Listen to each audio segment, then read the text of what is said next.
Assalamualaikum warahmatullahi wabarakatuh. Saya Faika Hulwa Sabita, NIM 02011138232824. Dasar negara Indonesia adalah Pancasila. Karena itu, tujuan yang hendak dicapai oleh bangsa Indonesia ialah masyarakat yang berdasarkan Pancasila. Masyarakat selalu mengalami yang namanya perkembangan, karenanya juga mengalami perubahan-perubahan termasuk tata nilai yang ada. Tidak semua orang mengetahui hukum.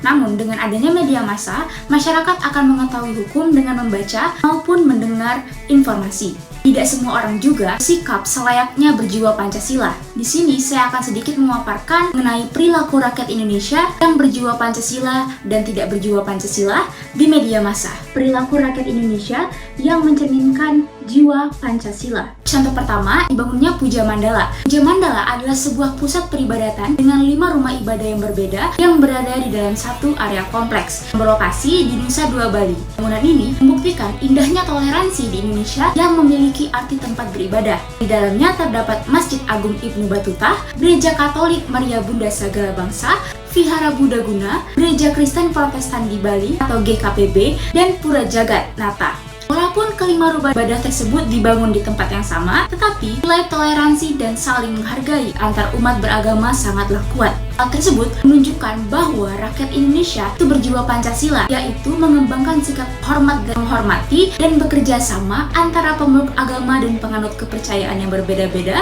terhadap Tuhan Yang Maha Esa sesuai dengan bunyi sila pertama yang mengedepankan nilai ketuhanan.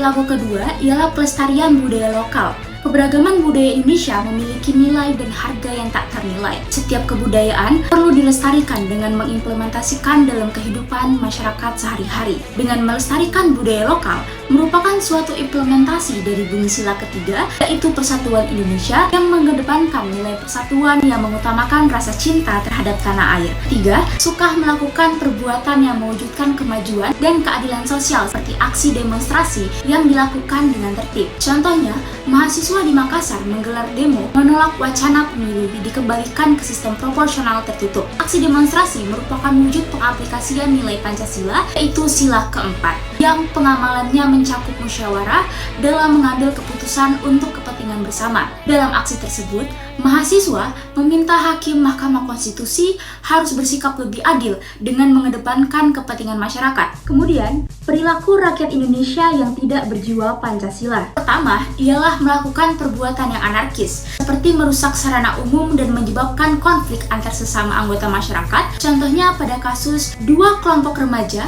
terlibat tawuran di depan Masjid Islamic Center, Koja, Jakarta Utara, saat para jemaah sedang melakukan sholat tarawih. Tawuran merupakan salah satu bentuk pelanggaran Pancasila, tepatnya pada sila ketiga, karena dalam tawuran akan terjadi yang namanya pertikaian dan perkelahian, dan hal tersebut sangat bertentangan dengan nilai Pancasila, yaitu sila ketiga yang seharusnya menjunjung nilai-nilai persatuan. Kedua, ialah melakukan penistaan terhadap suatu agama. Contoh pada kasus Paranolma Samsudin yang dikenal sebagai Gus Samsudin resmi ditetapkan sebagai tersangka buntut video aliran sesat yang membolehkan tukar pasangan suami istri. Hal tersebut merupakan contoh perilaku rakyat yang tidak berjiwa Pancasila, karena penistaan atau penodaan agama merupakan salah satu bentuk pelanggaran, yaitu pelanggaran dari sila pertama, ketuhanan yang Maha Esa, yang mengedepankan nilai ketuhanan. Tiga, ialah bersikap tidak mengakui persamaan hak dan derajat, seperti kasus-kasus yang menimpa orang Papua, seperti kasus rasial, serta ada temuan pelanggaran hak asasi manusia. Warga Papua juga memiliki hak yang sama sebagai warga negara Indonesia, yaitu kesamaan derajat di mata hukum. Sila kedua dalam Pancasila ialah kemanusiaan yang adil dan beradab. HAM pasti memiliki hubungan dengan sila tersebut. Warga negara Indonesia seluruhnya memiliki hak yang sama rata, dan diketahui sejumlah ratusan kasus dugaan pelanggaran hak asasi manusia itu terjadi di Papua sejak lama. Kasus-kasus itu bercampur antara kekerasan aparat hingga kerusuhan massa. Selain itu, ada kasus pengekangan kebebasan berpendapat dengan dalih makar. Sekian penyampaian informasi dari saya terkait dengan perilaku rakyat Indonesia yang berjiwa Pancasila dan tidak berjiwa Pancasila di media massa. Semoga bermanfaat bagi kita semua. Apabila ada kekurangan, saya mohon maaf. Wabillahi taufiq wal hidayah. Wassalamualaikum warahmatullahi wabarakatuh.